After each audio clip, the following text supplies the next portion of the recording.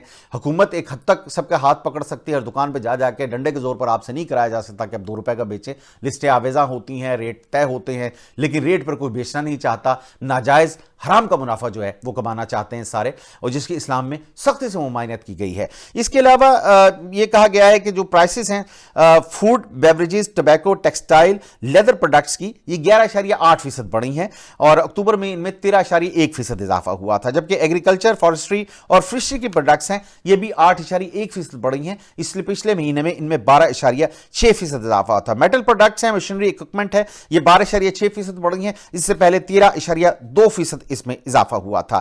سو یہ جو ایک سینیریو ہے کہ بہتری آتی جا رہی ہے، گزشتہ جو مہنگائی ہو رہی تھی اس کی سپیڈ اور اب کی جو سپیڈ ہے اس میں کمی آ رہی ہے۔ سو گریجولی آئی تھنک کہ حکومت کنٹرول کرنے کی کوشش کر رہی ہے اور تھوڑی کامیابی کا اس کو سامنا کرنا پڑ رہا ہے کہ مہنگائی میں اضافے میں کی رفتار اب سست ہوتی چلی جا رہی ہے پچھلے مہینوں کی نسبت۔ جو انفلیشن ریٹ ہے افراط زر جسے ہم کہتے ہیں وہ بھی 8.4% ہو گیا نومبر کے مہینے میں، یہ پہلے 8.9% تھا۔ سو گریجولی جو افراط زر ہے اس میں بھی کمی واقع ہوتی چلی جا رہی ہے۔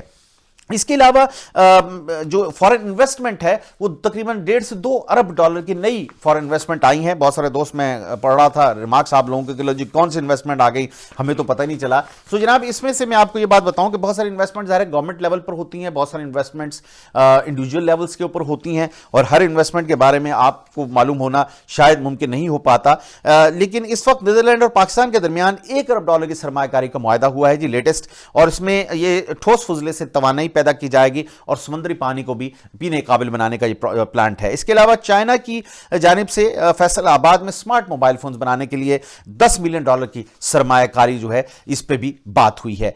اس وقت جو پاکستان کے بارے میں کہا جا رہا ہے، انٹرنیشنل ڈیولپمنٹ بینک جو ہے وہ یہ کہہ رہا ہے کہ پاکستان اس وقت جو ریجن کے اندر 5واں بڑا ملک ہے جہاں پر انویسٹمنٹ ہو رہی ہے، اور بعض خبروں کے مطابق یہ بھارت سے زیادہ ہے، اور یہ انویسٹمنٹ میں آپ کو بتا چکا ہوں کہ $2 بلین سے زیادہ کی انویسٹمنٹ جو ہے وہ پاکستان میں آ رہی ہے۔ سو دیگر بہت سے پروجیکٹ ہیں جہاں پہ انویسٹمنٹ ہو رہی ہے اور یہ ایک مثبت سائن ہے، ایک بہت اچھی بات ہے۔ بات پھر وہیں آتی ہے کہ 2 باتوں کا ہمیں ضرور خیال رکھنا ہے جہاں پہ حکومت کو اپنی کمزوریوں پر قابو پانا ہوگا، کوشش کرنی ہوگی کہ قیمتوں کا اطلاق اچھی طرح سے ہو، مہنگائی کو روکا جا سکے، وہاں پر ہمیں بھی اپنی ذمہ داری ادا کرنی ہوگی کہ ہم اگر ناجائز منافع خوری کر رہے ہیں تو ہمیں اس پہ تھوڑا سا میں سمجھتا ہوں کہ جائز منافع لیجیے آپ، اور جو ٹیکس آپ کو دینا ہے، خصوصاً جو دکاندار حضرات ہیں ہمارے، کوئی ٹیکس دینا نہیں چاہتا، اگر ٹیکس جو ہمیں دینا ہے وہ ٹیکس آپ براہ مہربانی اگر دیں گے تو پاکستان کو قرضوں سے نجات مل جائے گی اور پاکستان اپنے پاؤں پر کھڑا ہو پائے گا۔ وہی بات ہے جو میں نے شروع میں کہی تھی، گھر میں 5 کمانے والے ہوں، صرف ایک کی کمائی سے پورا گھر چلانے کی کوشش کریں اور کھانے والے 10، 15، 20 ہوں تو یہ کیسے گزرے گا؟ جو 4 دیگر کمانے والے ہیں انہیں بھی گھر کی خرچے میں اپنا پیسہ ڈالنا ہوگا، وگرنہ یہ گھر نہیں چلے گا۔ اس گھر کو چلانا بہت مشکل ہو جائے گا، کب تو قرضے لے کر لوگوں کے ہاتھ پھیلا کے ہم اپنا گھر چلائیں گے، اور اسی وجہ سے ہمیں بہت سارے معاملات میں کمپرومائز کرنا پڑتا ہے۔ کبھی سعودی عرب ہمیں آنکھیں دکھاتا ہے، کبھی امریکہ ہم سے ڈو مور کا مطالبہ کرتا ہے، کبھی بھارت لائن کنٹرول پہ فائرنگ کرتا ہے۔ اسے معلوم ہے کمزور ملک ہے، جنگ کرنے کے لیے بہت کثیر رقم درکار ہوتی ہے جو شاید پاکستان کے پاس نہ ہو۔ سو اس لیے یہ سب طرف سے جو کچھ ہو رہا ہے یہ ہماری اپنی کوتاہیاں اور غلطیاں ہیں، ہمارے حکمرانوں کی ناقص پالیسیاں ماضی کی، جن کی وجہ سے ہم اب اس وقت 250 ارب سے زیادہ کے مقروض ہیں، $265 ارب کے، اور پھر اس کے بعد ہم جو ٹیکس نہیں دیتے، ہم جو ناجائز منافع خوری کرتے ہیں، یہ سب اسی کا شاخ خزانہ ہے۔ سو جناب یہ میرا آج کا پروگرام تھا، تھوڑی سی بات طویل ہو گئی، خشک موضوع تھا لیکن آپ کے زندگی کے حوالے سے تھا۔ پروگرام پسند آیا ہو تو میرے چینل کو ضرور سبسکرائب کیجیے گا۔ زندگی تو انشاءاللہ تعالی ایک اور پروگرام کے ساتھ آپ کے خدمت میں حاضر ہوں گا۔ فرحان اسلم کو اجازت دیجیے، فی امان اللہ۔